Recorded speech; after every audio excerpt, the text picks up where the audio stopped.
kami ini semuanya adalah ibu-ibu bekerja awalnya. Jadi kenapa kita mulai daycare itu karena menyadari kesulitan untuk ibu-ibu bekerja dalam menghandle anaknya. Nah, jadi kita kasihan, ya awalnya itu terinspirasi karena pengalaman pribadi. Nah, makanya kita mulai ke bisnis ini. Sebenarnya awalnya tuh dari tekad dulu, tekad niat, pokoknya mau ngebantuin orang.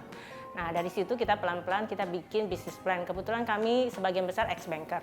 Jadi kita tahu caranya bikin bisnis plan yang baik.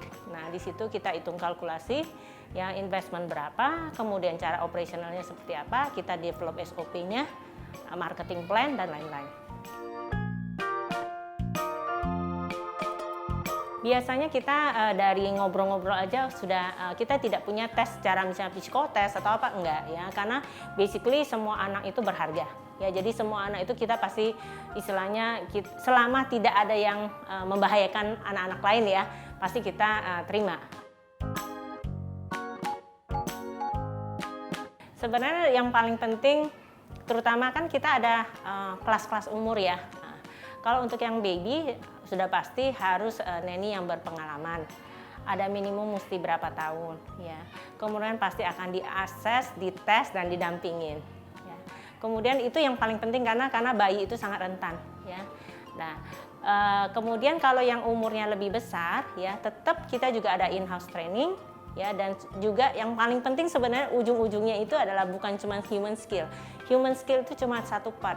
Yang paling penting adalah menyenangin pekerjaan ini, menyenangin anak-anak, ya, hatinya itu yang apa ya, yang paling penting ya. Karena passion untuk jagain anak itu nomor satu, bukan skill ya. Walaupun skill akan kami pastikan ya, tapi yang kami jaga adalah sayang sama anak, itu yang paling penting ya. Jadi itu udah pasti sertifikasi lulusan guru. Kalau untuk membuka daycare, itu yang paling penting sebenarnya punya passion nggak? Kalau nggak punya passion, please jangan. Kenapa? Karena kalau nggak punya passion untuk early childhood, itu sebenarnya it's just about business. Perizinan itu wajib disiapkan sebelum kita membuat daycare ya.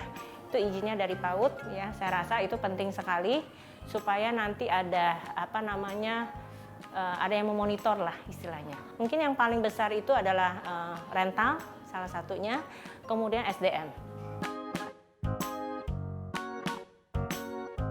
Memang pertimbangannya kalau babysitter kan kita berarti ada biaya untuk makan ini juga gitu kan, dan biaya-biaya lainnya yang belum lagi pasti ngerepotin orang tua juga karena orang tua harus standby untuk jaga neninya, karena aku tipenya juga nggak bisa biarin anakku sama orang lain tanpa aku tahu gitu, ada yang ngeliatin juga, bantu keluarga untuk liatin gitu. Makanya kenapa kita pilih daycare, walaupun memang biayanya lebih mahal tapi itu sudah semuanya gitu.